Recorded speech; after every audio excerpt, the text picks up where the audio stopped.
곧 예배가 시작됩니다. 온라인으로 하나님께 드리는 예배에 정성을 다해 임해 주시기 바랍니다. 온 가족이 함께 모여 거룩하게 예배를 드립니다. 부모가 아이들의 훌륭한 영적 교사 역할을 하시길 바랍니다. 단정한 복장으로 예배를 드립니다. 성경책을 지참합니다. 예배 10분 전부터 예배 준비를 완료하고 기도합니다. 올바른 자세로 모든 순서에 정성을 다해 참여합니다. 핸드폰보다는 TV나 컴퓨터 모니터로 예배를 드립니다. 예배에 집중하여 하나님의 은혜를 기대합니다. 헌금은 정성껏 준비해서 우편으로 보내시거나 직접 교회 사무실 헌금함에 봉헌합니다.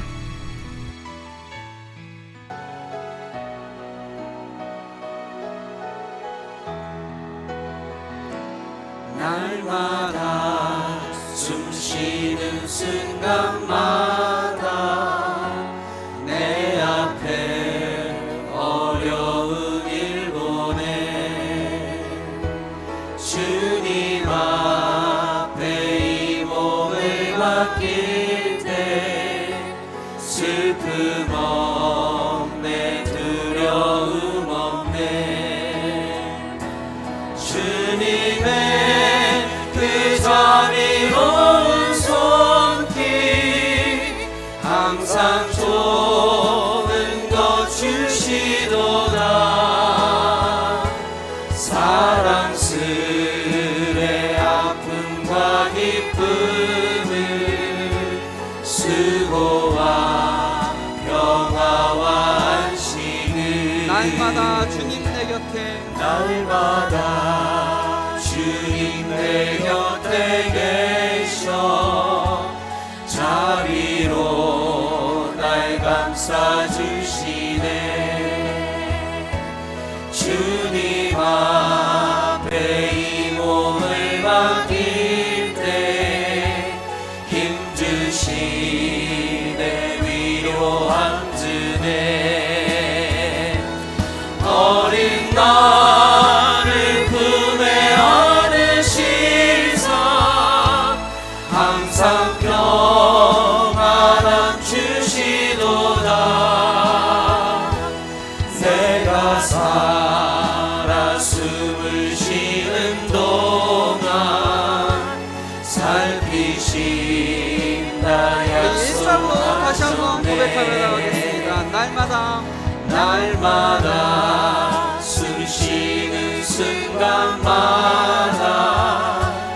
내 앞에 어려운 일 보내 주님 앞에 이 몸을 맡길 때 슬픔 없네 두려움 없네 주님의 그 자비로운 손길 항상 좋은 것 주시도다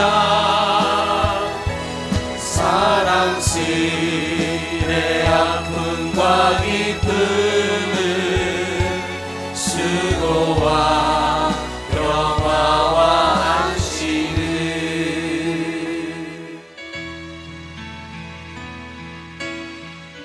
사랑과 은혜가 충만하신 하나님, 감사와 존귀와 영광을 올려드립니다. 오늘도 이 아침에 신선한 마음으로 정성을 다하여 하나님께 첫 시간을 드릴 수 있도록 인도하여 주신 은혜에 감사드립니다. 살아계신 하나님의 말씀으로 우리의 심령을 타치하셔서 주님의 음성을 들을 수 있도록 인도하여 주시옵소서. 하늘의 양식으로 채워주시고 성령님의 감동을 체험하게 하여 주시옵소서. 하나님 아버지, 연약하고 부족한 저희들, 인간의 죄성을 버리지 못하고 남을 정죄하며 이웃을 내 몸과 같이 사랑하지 못함을 고백합니다. 우리의 죄를 용서하여 주시고 긍휼히 여겨 주시옵소서. 우리들의 이기적인 생각과 교만을 내려놓게 도와주시고 주님의 사랑 안에서 동등한 하나님의 자녀로서 하나 되어 서로 사랑하며 주님의 몸된 교회를 사명감을 가지고 헌신하며 섬길 수 있도록 인도하여 주시옵소서. 하나님 아버지, 성도님들 중에 암 투병으로 여러 질병으로 힘든 분들이 계십니다. 친히 찾아주셔서 여호와 라파 치료의 하나님의 손으로 안수하셔서 완전히 회복시켜 주시옵소서.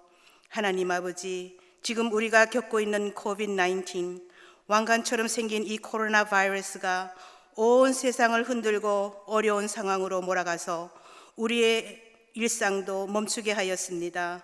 이 전염병으로 인한 환자들의 아픔과 고통을 주님의 권능으로 어루만져 주시고 주님의 품 안에 품어주셔서 따뜻한 사랑과 평안을 느끼게 하시고 참 소망 가운데 다시 일어날 수 있도록 도와주시옵소서. 코비드-19을 위해 열심히 일하고 있는 의료진들과 연구진들 그리고 자원봉사들의 사랑의 수고와 희생을 아시오니 피곤치 않도록 힘과 능력 주시고 건강 지켜 주시옵소서.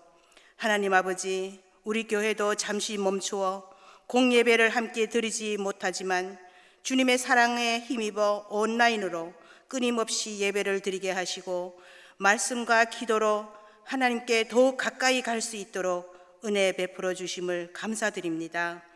거룩하고 참 좋으신 하나님께서 각 가정에 함께 하셔서 가정의 소중함을 깨닫게 하시고 가정의 화목을 위해 하나님의 말씀을 교훈 삼아 묵상하게 하시고 하나님의 사랑과 은혜를 온 가족이 함께 나눌 수 있도록 인도하여 주심을 감사드립니다. 이전에는 바쁜 생활 속에서 감사와 행복의 조건도 깨닫지 못하고 당연한 일상인 줄로만 여겨왔던 모든 것들이 다 하나님의 은혜였음을 깨달아 잠시 멈춘 시간 속에 자신을 성찰하며 회개하게 하심을 감사드립니다. 앞으로는 이전보다 더 나은 삶이 되도록 예수님의 발자취를 따르도록 인도하여 주시옵소서. 하나님 아버지, 오늘도 한결같이 우리에게 하나님의 말씀을 선포하실 한희준 목사님께 신령한 지혜와 능력을 더하여 주시고 영육간의 강건함으로 지켜주시옵소서. 목사님의 설교를 통한 은혜의 말씀이 우리들의 영적 풍요를 주시고 믿는 것이 참 행복하게 해주시는 사랑에 감사합니다. 하나님 아버지, 온라인 예배를 위해 수고하시는 김창윤 전도사님을 비롯하여 모든 목회자님들과 동역자분들 축복하시고 주님이 늘 함께 하셔서 보호하시고 지키시고 인도하여 주시옵소서.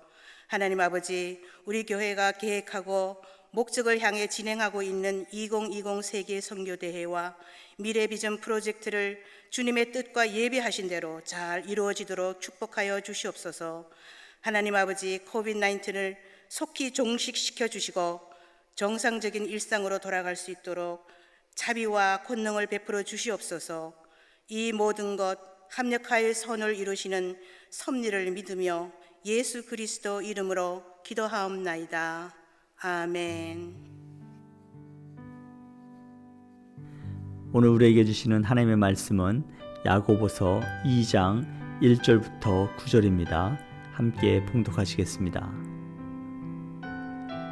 내 형제들아, 영광의 주 곧 우리 주 예수 그리스도에 대한 믿음을 너희가 가졌으니 사람을 차별하여 대하지 말라.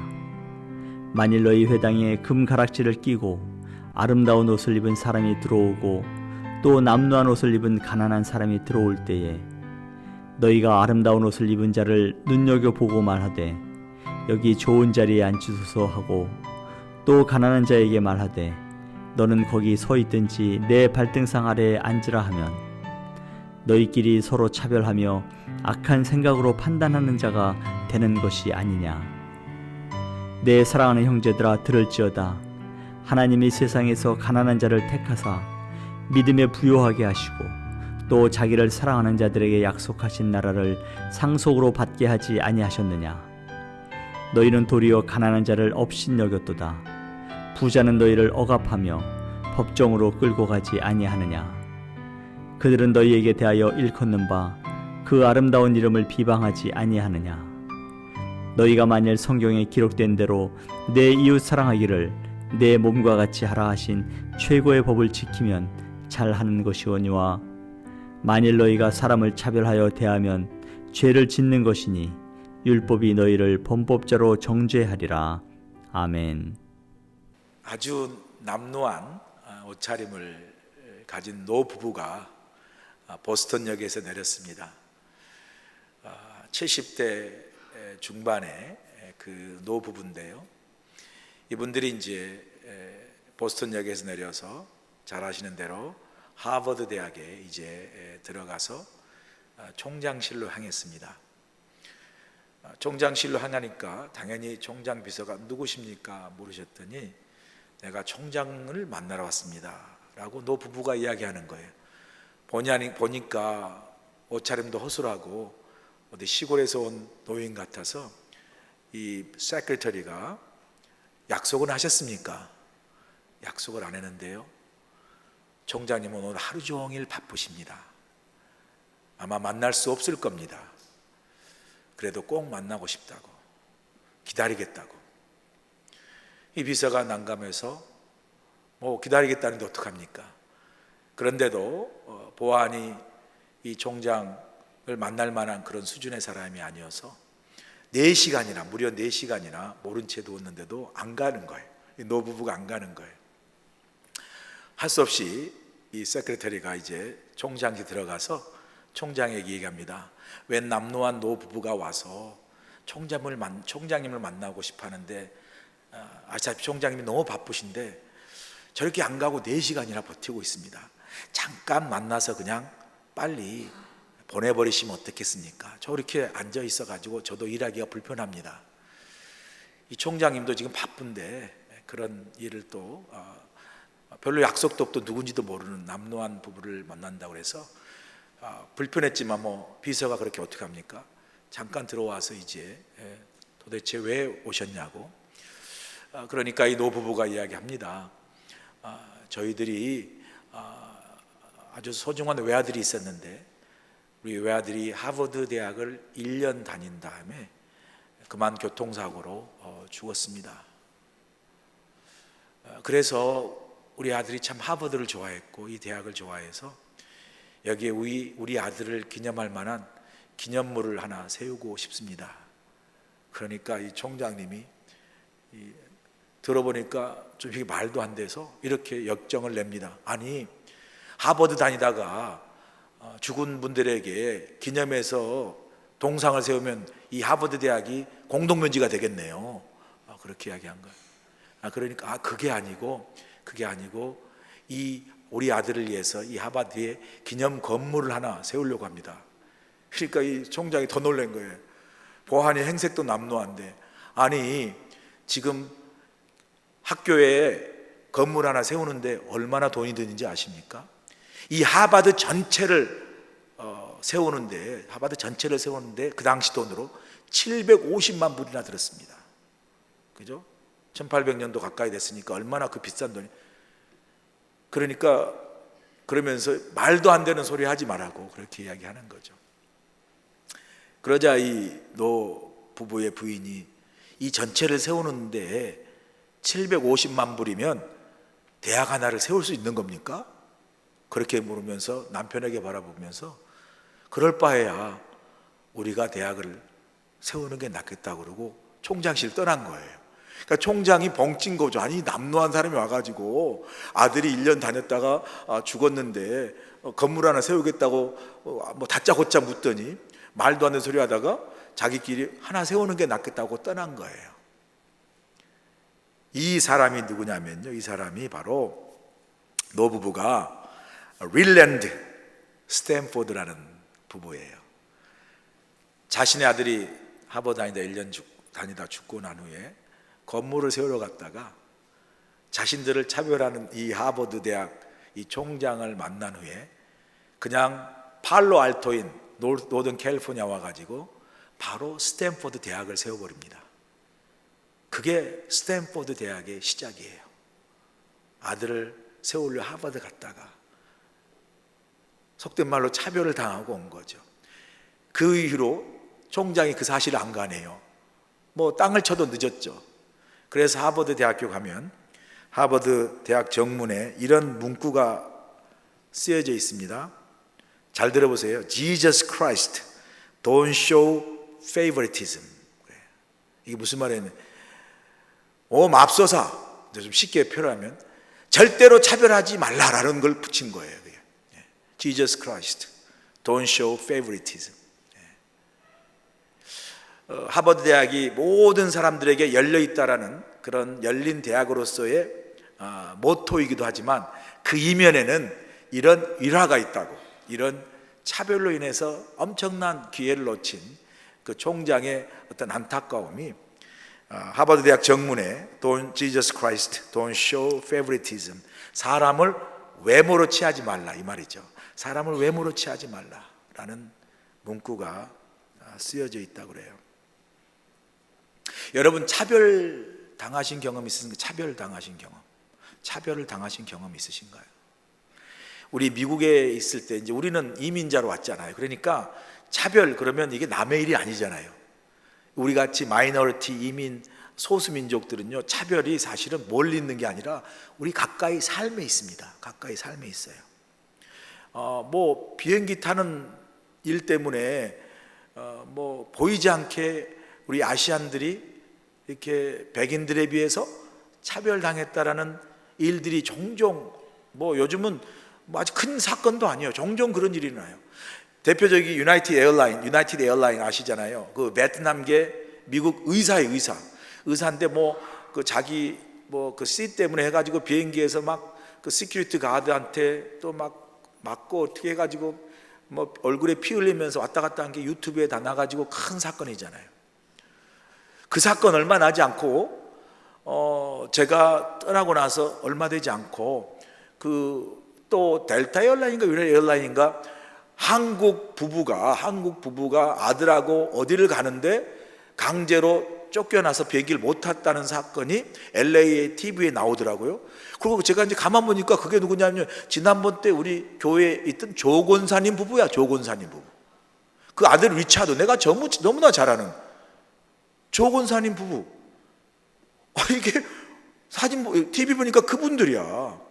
부인하고 아들하고 갔다가 막 델타인가 유나이티드 에어라인에서 그냥 쫓겨나가지고 뭐 막 자기들도 소송한다고 막 그런 뉴스가 LA KTV에 나오더라고요. 그래서 누군가 했더니 지난번 교회 잘 아는 우리 권사님 부부예요. 아들하고. 이게 남의 일이 아니라니까. 남의 일이 아니에요, 여러분. 사실 이 차별 문제로 어떤 면에서 제 인생이 바뀐 사람 중에 한 사람이 접니다. 무슨 이야기냐면요, 제가 이제 클레아몬트에서 그 박사 과정 공부하면서 상담 심리학 박사 과정을 하는데 그 이제 병원에서 임상 심리 인턴을 해야 됐었습니다. 그래서 이제 제가 병원 여기저기 어플라이를 했습니다. 제가 이제 박사 과정이 있는데 실제적인 환자를 데리고 임상 심리 인턴을 해야 되는데 이제 받아달라고 여기저기 보냈어요. 두 군데서 합격 통지가 왔습니다. 하나는요, 알라바마 버밍햄 내셔널 메디컬 센터에서 왔고요. 하나는 하와이 퀸스 메디컬 센터에서 온 거예요. 그런데 사실은 프로그램이나 그 사이즈에, 병원 사이즈에 보면요, 알라바마 버밍햄에 있는 내셔널 메디컬 센터가 훨씬 더 크고요, 좋았어요. 그리고 그 버밍햄 내셔널 메디컬 센터 거기가 우리 주임 교수가 알라바마 출신이고 본인이 거기서 공부를 했기 때문에 저한테 가면은 좋은 추천서도 써주고 좋은 어떤 그 혜택도 준다고, 자기가 오히려 글로 가라고, 이제 뭐 절대 미국 교수는 강요를 안 하죠. 가면 도와주겠다 이렇게 한 건데요. 제가 그때 유학 온 지 뭐 1, 2년, 2, 3년밖에 안 됐고, 또 알라바마 그러니까 남부에 동양 사람도 별로 없고 아무리 프로그램이 좋다 그래도 야, 거기 가면 이게 아무래도 좀 제가 차별도 당하고 뭐 그냥 좀 이렇게 마음이 안 내켜요. 겁도 나고 무서워, 두려움도 있고 그래가지고요, 그 좋은 프로그램을 그냥 제가 그만두고 저는 하와이로 가겠다고. 그래서 제가 하와이로 왔어요. 하와이로. 그런 이제 사실은 교수의 어떤 추천사나 어떤 그 혜택을 사실은 받지 않고 하와이로 왔기 때문에 제가 하나님께 기도했죠. 하나님, 이제 하와이로 가는데 어떡합니까? 참 그런 기도가 이제 하나님께서 또 응답하시서 와서 저희 교회에서 사역하게 되고요, 병원 사역하면서. 그리고 또 우리 김은명 목사님도 만나게 되고 우리 장로님들도 만나면서 좋은 성도들을 만나게 된 거죠. 그러니까 어떻게 보면 제가 만약에 그때 알라바마 버밍웨이로 갔더라면 제 인생이 어떻게 달라졌을지 모르죠. 근데 그때 차별을 받을까 봐 어떤 두려움의 그 아직 어린 마음에, 또 아직 미국을 잘 적응하지 못한 마음에 하와이로 사실 왔어요. 하와이가 훨씬 나았죠. 우리 동양 사람들이 하기도요. 제가 하와이 와서 이제 병원에서 일할 때요, 데이빗이라는 백인이 예일 대학에서 공부하러 왔어요. 같은 임상 심리학으로. 예일 대학의 데이빗, 지금도 있잖아요. 데이빗이 와서 이제 먼저 데이빗이 이제 와서 병원에서 인턴을 하고 있는데, 제가 하와이에서 3년 있었잖아요. 그 친구도 이제 1년 하고 있는 동안에 결혼을 했어요. 그래가지고 이제 그 뉴저지 가서 결혼하고 부인을 이제 하와이로 데리고 왔죠. 보니까 부인이 뭐 백인 예쁘고 젊죠. 이제 막 완전히 신혼이니까 와가지고 아주 데이비하고 잘 지냈죠. 그래서 이제 하와이 살고, 데이빗도 너 1년만으로 왔지만 2년 3년 더 할 수 있다라고 이 병원에서 오퍼를 받았어요. 더 공부할 수 있다. 그런데 데이빗이 자기는 하와이가 너무 좋다는 거예요. 뭐 음식도 맞고 자기는 이런 다양한 문화가 좋다고 그러는데, 있을 것 같더니 다시 뉴저지로 돌아간다고 그래서, 아니 너 하와이 좋아했는데 왜 가냐 그랬더니 자기 부인이 하와이에 적응을 못 하겠다는 거예요. 왜? 너무 동양인이 많아가지고. 자기가 원래 부인이 사우스캐롤라이나 출신인데 거기서 막 백인들만 살다가 하와이 딱 와가지고 백인이 아주 머저리티 다수로 살고 있었던 곳에서 하와이에 백인이 사실 어떻게 보면은 이렇게 뭐 소수로 할 수 있을 정도로, 여기 있는 백인은 또 우리가 하울리라 그래가지고 좀 하와이 계통으로 아예 적응된 분들이 있잖아요. 그러다 보니까 이 부인이 적응을 못해요. 그래서 자기는 여기 있고 싶은데 돌아가야 된다라고 돌아가는 걸 봤어요. 하와이로 오게 된 그런 어떤 차별의 두려움이 하와이로 오게 돼서 제 인생이 이렇게 완전히 달라졌는데, 제가 지금 생각해 보면 그 당시 제가 어린 마음에 차별이 무서워서 하와이를 선택했지만, 크게 보니까 그게 단순한 저의 어떤 차별에 대한 두려움으로 인해서 하와이를 선택한 것이 아니라, 제가 볼 때는 하나님의 크신 계획이 있었고 크신 섭리가 있다는 사실을 나중에 깨달았지만, 사실은 그때 당시 결정할 때는 이런 차별에 대한 두려움이 제 인생을 어떤 면에서는 방향을 바꾸는, 물론 하나님께서 그 안에서 역사하셨지만 그런 제 경험이 있었습니다. 사실 이런 차별이 인종차별같이 멀리가 있잖아요. 제가 오늘 좀 그런 이야기를 설교를 준비하면서 이런저런 생각이 제 마음에 많이 들어서 좀 제가 이런 얘기를 하는데요. 차별이 이렇게 멀리 무슨 거대하게 뭐 인종차별을 떠나서, 사실 우리 한국의 문화만 보더라도, 한국의 어떤 가족 유교 중심의 남성이주의 혹은 가부장적 문화만 보더라도 우리가 쉽게 차별을, 또는 한국의 문화에서 경험할 수 있죠. 제가 아는 형님이 계셨어요. 대학 다닐 때 고등학교 다닐 때 잘하는 형이 있었는데, 공부를 얼마나 잘하는지 그분은 매번 전교 1등이에요. 전교 1등이에요. 그래서 이제 그 형과 가까이 잘 지냈는데, 그 형이 공부를 하여튼 전교 1등이니까 600-700명 가운데 1등이니까, 근데 항상 이제 만나면 자기는 법대를 가서, 그러니까 서울대 법대를 가서 판검사를 하겠다라고 그런 나름대로 꿈이 있었거든요. 그래서 뭐 저 형은 당연히 들어갈 것이다, 그렇게 생각을 했죠. 근데 이제 3학년 지나고 이제 대학을 진학을 한 때쯤 돼서 그분이 법대를 나가고 공대를 가는 거예요. 공대를. 그래서 제가, 아니 형, 법대 간다고 그러는데 왜 공대를 가냐? 판검사 하고 싶다고 그랬지 않았냐? 웬 공대? 웬 공돌이? 그때 당시 그렇게 제가 이제 물었거든요.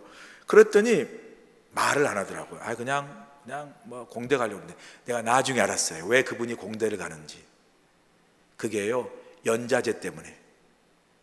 자기 가족 중에 누군가가 빨간 줄이 그어져 있대요. 아마 공산당과 관련된 부역을 좀 했던 모양이에요, 예전에. 그래가지고 빨간 줄이 있어요. 한국에 연자제라는 게 있잖아요. 연자 맷돌 말고 연자제 아시잖아요. 그러니까 가족에 누군가가 빨간 줄 그어가지고 사상범으로 딱 그으면요, 자식들도요 관계로 못 나갑니다. 그러니까 그 형이 그걸 알았던 거예요. 그래서 어차피 법대 가도 판검사가 되지 못할 걸 알고 아예 공대로 갔어요. 근데 제가 그걸 나중에 알고, 와, 저 형이 처음에 고등학교 1, 2학년 때 잘 몰랐을 텐데 이제 막상 대학을 가면서 그런 일을 할 때 어떤 연유든지 부모가 이야기했든지 이야기되면서 그걸 알았을 때 그 연자제 때문에 자신은 공직으로 나갈 수 없다는 걸 깨달았을 때 얼마나 가슴이 아팠을까. 또 한 가지는 제가 멀리는 아니고요. 저희 가족 안에 이제 하나의 그 경험인데요. 저희 형님과 누님과 제가 연년생입니까? 형님하고 누님하고 연년이고요. 제가 바로 2년 터이니까 거의 3년 안에 형, 누님, 저까지 다 있었습니다. 대학을 가야 되잖아요. 대학을 한꺼번에 들어가요. 제가 가면 형이 3학년이고 누님이 2학년 이렇게 되니까 한꺼번에 들어가야 되잖아요. 근데 아버님이 시골에서 목회하는데 무슨 아무리 우리가 천재라 가지고 수석해 가지고 장학금 받지 않는 이상은 어떻게 세 사람 한꺼번에 대학을 가겠어요? 그러면 세 사람 중에 한 사람 희생돼야 되잖아요. 형은 가야 되잖아요. 장남이니까. 먼저 또 들어갔고. 그럼 나는 또 공부를 잘했잖아요. 난 또 가야 되잖아요. 그럼 누가 희생해야 돼요? 저희 누님이 희생했어요. 누님이 대학을 못 갔습니다. 누님이 회사 취직을 했어요. 그래가지고 취직해가지고 월급을 첫날 받아오는데 제가 지금도 기억나요. 그때 월급 봉투가 노랗더라고요. 노래 월급 봉투가. 근데 저희 누님이 이제 고등학교 졸업해가지고 회사에 사원으로 갔으니까 그때 월급이 10만 원인가 조금 됐던 것 같아요. 많지도 않았던 것 같아요. 그 당시 큰 돈이라고 그러지만 그렇게 큰 돈은 아니었어요. 근데 저는 그 큰 노란 봉투 안에 있는 그 10만 원 가까이 되는 배추 잎사귀만 관심이 있었지. 왜냐, 그거 용돈 받으려고.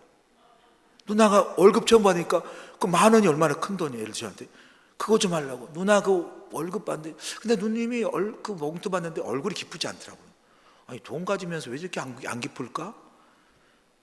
제가요, 누님이 이제 월급 받을 때마다 저는 이렇게 노란 봉투 날만 기다린 거예요. 노란 봉투 날. 근데 저는 몰랐어요. 누님이 왜 봉투를 받고도 기쁘지 않은지. 근데 나중에 알았어요. 누님이 대학을 가고 싶었던 거예요. 자기도 갈 수 있는데 남자 위아래에 치여가지고 우리 누님이 대학을 못 간 거예요. 그러면서 많이 속으로 아파한 거예요. 저는 어렸을 때 몰랐어요. 그냥 그 노란 봉투만 기다렸지 누님이 그렇게 아파한 걸 몰랐어요.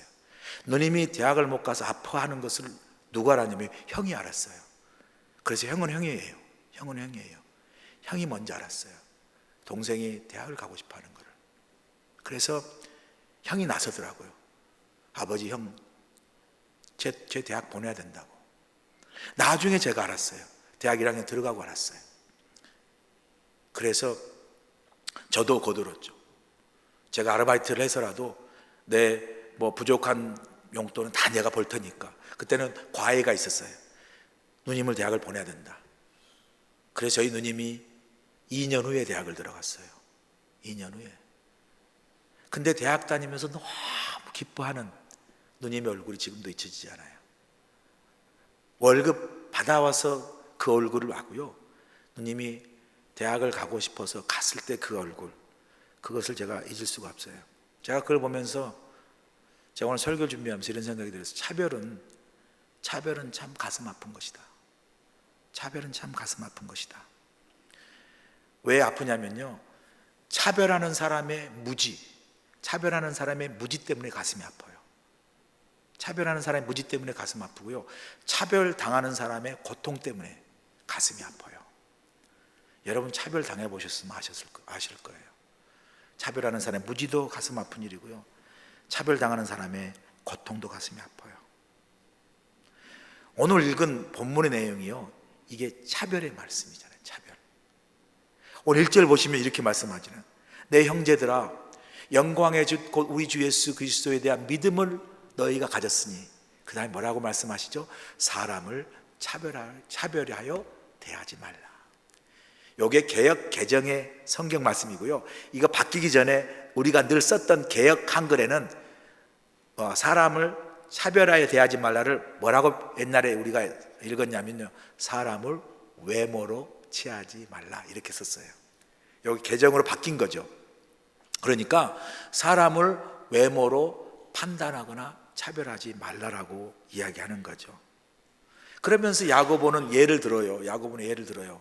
어떤 예를 드냐면요, 교회 안에, 야고보는 유대 교회를 교회 안에 어떤 사람이 금가락지를 끼고 2절에 보니까 아름다운 옷을 입은 사람이 들어오면 부자고 좀 사회에서 이름 있고 좀 이렇게 잘 나간 사람 오면은 어서 오세요, 이 좋은 자리에 앉으세요 이렇게 이야기하고, 또 2절에 보니까 남루한 옷을 입은 가난한 사람이 들어올 때는 아름다운 옷을 입은 사람에게는 여기 좋은 자리에 앉으소서라고 3절에 이야기하죠. 가난한 자에게 말할 때는 거기 서 있든지 여기 내 발 아래서 앉으세요 이렇게 얘기했다는 거예요. 요 예를 듭니다. 예를 들어요. 그러면서 야고보는 교회 안에 물론 당시에 여러분 교회에는 거의 많은 부분이 가난한 사람, 노예들이 많았어요. 복음을 받아들이니까 세상에서는 평생이 다 노예고 평생이 다 정말 종이었는데 교회 복음 들으니까 예수 안에서는 자유입니다. 그러니까 복음을 많이 받아들였어요. 그래서 가난한 사람, 노예가 많았고 종이 많았고요.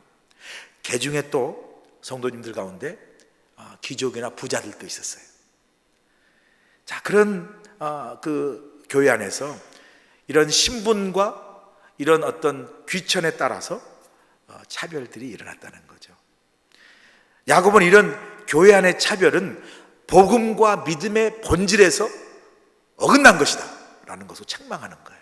그러니까 야고보는 뭐 믿음과 복음의 교리 측면보다도 항상 야고보는 그리스도의 실천적인 행함의 측면이 많았기 때문에 우리 교회 안에서 그런 실질적으로 막 빈부에 따라 귀천에 따라서 신분에 따라 차별하는 걸, 그런 실제적인 문제를 두고 복음과 믿음의 본질을 논했던 거죠. 그러한 것은 우리의 받은 복음과 우리의 믿음의 본질과는 바로 맞지 않는 악한 것이다 라고 책망합니다. 그래서 4절 보세요. 그래서 4절 보시면 이렇게 말씀하잖아요. 너희끼리 서로 차별하여 악한 생각으로 판단하는 자가 되는 것이 아니냐 그래요.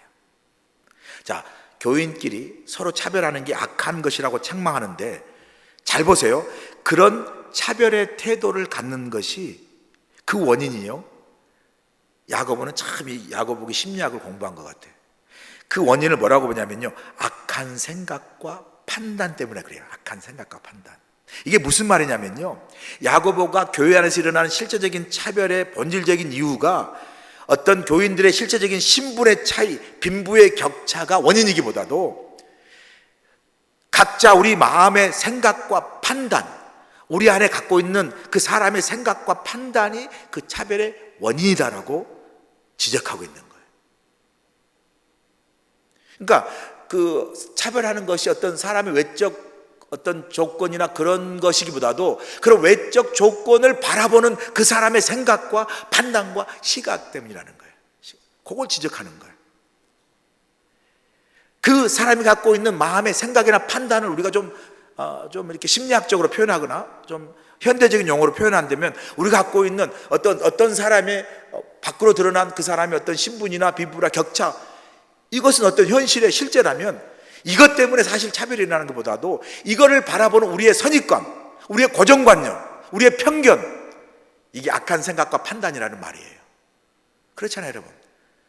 판단의 기본적인 건요, 저 사람이 못 배워서라기보다도 저 사람이 가난하기서보다도 그 못 배우고 가난한 것에 대해서 바라보는 우리의 편입견과 우리의 선입견과 우리의 편견과 고정관념이 차별을 야기시킨다는 거예요. 그러니까 사실은요, 우리가 어떤 사람을 만났을 때 저 사람하고 우리 선입관 편견으로 딱 고정지어서 레이블, 이 사람이 이런 사람이야 라고 또 이런 카테고리에 딱 밀어 넣어버리면 우리는 그 사람을 알 길이 없어요. 그 사람의 진짜 마음을 알 길이 없어요. 그 사람이 누군지를 알 길이 없어요. 그냥 내 생각대로 딱 카테고리로 분류시켜버려요. 근데 거꾸로 뒤집어 보면 그 우리의 편견과 우리의 레이블, 이 사람이 이런 것이다라고, 혹은 이 사람이 이렇게라고 밀어넣어버린 거 말고, 그걸 넘어서 그 사람을 만나보고 사귀어보면요, 그 사람 속에 좋은 점이 있고요, 그 사람 속에 내가 알지 못하는 참 멋있는 부분도 있고요, 그 사람 내가 알지 못하는 흥미로운 부분, 이 사람도 이런 분이구나, 이것들을 많이 경험해요. 바로 이런 문제를 이야기하는 거죠. 그래서 여러분, 야고보서 아까 본문 4절에서 너희끼리 서로 차별하며 악한 생각과 판단으로 하는 이 차별, 이것이 뭐죠? 악하다고 이야기하는 거죠. 심지어 본문 8절과 9절에서는요, 그렇게 차별하는 것이 서로 죄짓는 것이다. 보세요. 너희가 만일 성경에 기록한 대로 내 이웃을 사랑하기를 내 몸과 같이 하라 하신 최고의 법을 지키면 잘하는 것이거니와 만일 너희가 사람을 차별해야 대하면 죄를 짓는 것이니 율법이 너희를 범법자로 정죄한다는 거죠. 이렇게 차별하는 것은, 죄를 짓는 이유는 우리가 예수님께서 우리에게 내가 너희에게 새 계명을 주노니, 하나님을 신령과 진정으로 사랑하고, 그 다음에 새 계명이 뭐지? 둘째 계명은 이것이니 내 이웃을 내 몸과 같이 사랑하라. 서로 사랑하라. 이게 새 계명으로 준 거잖아요. 이 새 계명을 어기는 범법자라고 책망하는 거죠. 야고보 사도는요, 이 교회 안에서 이 차별의 문제를 다루면서 결론으로 13절의 말씀 우리에게 주고 있어요. 13절의 말씀. 13절 말씀 뭐라고 이야기하냐면요, 이렇게 말씀하세요. 긍휼을 행하지 아니하는 자에게는 긍휼 없는 심판이 있으리라. 긍휼은 심판을 이기고 자랑하느니라. 참 이 말이요, 여러분, 참 이 말이 귀한 말씀입니다. 이 말이 진짜 우리가 깊이 묵상하면요, 이 말처럼 은혜되는 말이 없어요. 긍휼을 행하지 아니한 자에게는 긍휼이 없는 심판이 있어. 그리고 긍휼을 심판이고 자랑, 이런 개념이 아니라, 잘 생각해. 이 긍휼이라는 단어, 이 긍휼이라는 단어가 참 귀한 단어입니다. 이 긍휼이 뭐냐면요, 영어로 말하면 compassion이에요. compassion. 주님께서 그 오병이의 기적을 베푸실 때 주님께서 이 많은 사람들 앞에서 내가 돌덩어리를 그냥, 아니면 떡덩어리 조그만 것을 그냥 부풀려 가지고 그냥 기적을 행하면 내가 완전히 하나님의 사람, 하나님의 아들인 것을 한꺼번에 그냥 한 방에 보여줄 수 있겠다. 그러니까 한번 멋지게 기적을 행해보자. 이래서 오병이의 기적을 하신 게 아니에요. 주님께서 오병이의 기적을 행하시는 그 출발점은요, 주님의 말씀을 듣기 위해서 많은 사람들이 나왔는데, 그 많은 사람들이 육신의 주림이 있고 영혼의 주림이 있어요. 그래서 성경에 보면 그들을 주님께서 불쌍히 여기사, 이게 영어로 compassion이에요. 불쌍히 여기사. 뭐 불쌍히 여기서 동정하고 막 그게 아니라 하나님의 마음으로, 정말 어미가 닭을 그 병아리를 품는 마음으로, 그죠? 양이 새끼를 품는 마음으로, 목자가 양을 품는 마음으로, 불쌍한 마음으로 무리를 보시고 주님께서 그 12 보리떡 5개와 물고기 2마리 가지고 5,000명이 아니라 2만 명을 먹이신 자비를 베푸신 거죠. 이 13절을 가만히 묵상해 보면 이런 말씀이에요, 여러분. 우리에게 오직 필요한 것이 있다면, 서로를 판단하고 심판하고 차별하는 것이 아니라 바로 우리를 불쌍히 여기셨던 그 주님의 마음이 우리에게 필요하다는 거예요. 우리를 불쌍히 여기셨던 주님의 그 긍휼의 마음, 우리를 불쌍히 여기셨던 주님의 그 자비의 마음이 필요하다는 거죠. 그래서요, 우리가 왜 긍휼과 자비한 마음으로 서로를 차별하기보다도 긍휼과 자비의 마음으로 서로를 향해서 나아가야 되냐면요, 우리가 그런 주님의 긍휼하심과 자비하심을 입었잖아요. 우리 모두가 주님의 긍휼과 자비와 은혜를 입어야만 하는 죄인이었다는 거죠. 부한 자도 가난한 자도 귀한 자도 천한 자도 귀족도 노예도 다 하나님 앞에서는 주님의 그 십자가의 구속의 긍휼의 은혜를 입어야만 하는 죄인이었다는 거죠. 세상은 그 사람들을 귀족으로, 종으로, 노예로, 귀족으로 또 빈부로 나누는 그런 기준이 있다 할지라도 주님은 그 모든 나눔을 다리를 놓으시고 모든 사람을 다 품어서, 왜냐하면 다 주님 앞에 긍휼이 필요한 죄인이었고요. 그 모두를 위해서 주님께서 십자가의 자비와 긍휼로 부속의 은혜를 베푸셔서 우리가 다 구원을 받은, 그죠? 다 긍휼과 자비와 용서함과 구원을 받은 죄인들이었다는 거죠. 귀족도 마찬가지고요, 노예도 마찬가지고, 부자도 마찬가지, 가난한 사람도 마찬가지라는 거예요. 그러니 여러분, 우리가 그렇게 서로를 바라볼 때 나도 당신도 다 주님의 긍휼과 자비하심의 은혜가 필요했었고, 그런 당신과 나도 그 주님의 십자가의 긍휼과 자비를 받아서 구원과 은혜를 입었으니 막 서로 기뻐하고 서로 함께 정말 그 은혜 안에 있는 것을 감사하면서 서로를 품는 것이 당연한 거지, 누가 누구를 차별하고 누가 누구를 판단하고 누가 누구를 정죄하겠습니까? 다 똑같이 우리는 주님의 긍휼함을 입고 구원받은 사람이니까 누가 누구를 여러분 차별하고 심판하겠습니까? 오직 우리에게 필요한 것이 있다면, 그렇게 긍휼함을 입고 자비하심을 입어서 우리 모두가 다 그렇게 은혜를 입었으면 우리에게 모두 필요한 건요, 그 긍휼과 자비하심을 서로를 향해서 확인하는 거예요. 당신도 하나님의 은혜가 필요했고 나도 필요하고, 지금도 주님의 긍휼이 필요하고 나도 긍휼이 필요한. 제가 이걸 생각하면서 갑자기 어떤 생각이 드냐면요, 대학 막 들어갔을 때 여러분 기억나서 옛날에 대학을 가면요, 이제 공부를 하고 나서 그 학교 정문에 그 합격자 대자보를 붙였어요. 합격자 대자보 기억나세요? 그러면 그 합격자 발표할 때 그 대학에 가가지고 그 이제 합격자 명단 발표할 때 그 섰을 때 그 떨림, 야, 막 자기 이름이 있나 없나, 없는 사람 옆으로 꼬꾸러져 있고 막 울고 막. 그런데 갑자기 한의준 하면 와 소리 질. 그리고 옆에서 막 김팔자하고, 김팔스가 아니고 하여튼 뭐 김길동하고 막 소리 지르면, 그때는요 서로 몰라요. 근데 막 축한다 그러고 막 그냥 막 부모들끼리 얼싸안고 막 그래요. 아무도 모르거든요. 근데 왜 그랬겠어요? 그냥 그 합격의 영광과 기쁨을 나눈 거잖아요.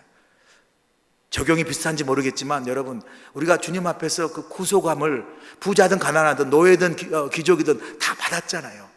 다 죄인이었기 때문에 다 긍휼함을 얻어서 자비를 받았을 때 우리가 서로 기쁨을 가지고 서로의 그 은혜를 입은 걸 가지고 감사함으로 수용하고 용납한 것만 필요하고 긍휼과 자비만이 필요한 거죠. 누가 누구를 판단하겠습니까? 여러분, 저도 그렇겠지만 우리 서로가 서로를 향해서 이런 필요한 건 예수 그리스도의 믿음. 1절 그래서 보세요. 이제 마지막에 내 형제들아 영광의 주 곧 우리 주 예수 그리스도에 대한 믿음을, 주 예수 그리스도에 대한 믿음을 너희가 가졌으니 사람을 차별하지 말라. 이 주 예수 그리스도에 대한 믿음을 너희가 가졌단 말은요 뭐예요? 우리가 그 믿음 때문에, 어떤 믿음? 우리를 긍휼히 여기시고 우리를 자비로 여기셔서 십자가 달려 죽기까지 우리를 사랑하시는 그 십자가의 사랑과 은혜, 요걸 믿는 믿음이니까, 그죠? 우리가 가질 것은 바로 예수 그리스도 믿음, 그 속에 있는 십자가의 사랑과 은혜와 긍휼과 자비하심만을 가지고 우리가 서로를 대하는 게 중요하다는 거예요. 조금 여러분 마음에 안 들어도, 좀 여러분 마음에 생각과 그 여러분의 어떤 그 취향에 맞지 않아도 항상 우리가 알고 보면요 조금만 넘어가면 좋은 점이 있어요. 제가 선교를 가보니까 그렇더라고요. 선교 가기 전에 저분은 조금 같이 잘 어울릴 수 있을까? 걱정하는 그런 부분도 있고, 또 그런데 하는 동안에 막 같이 어울리고 하다 보니까 우리가 알지 못하는 그분의 진짜 감춰진 좋은 부분이 있더라고요.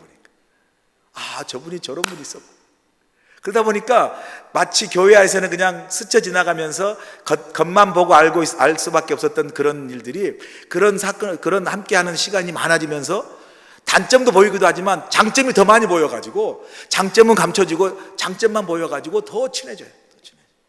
교회 안에서 여러분 우리가 속회도 해보고 또 이렇게 선교회도 해보면 좀 이렇게 비비고 또 부딪히고 하는 것도 있지만, 또 해보면 그분의 좋은 점이 있어요.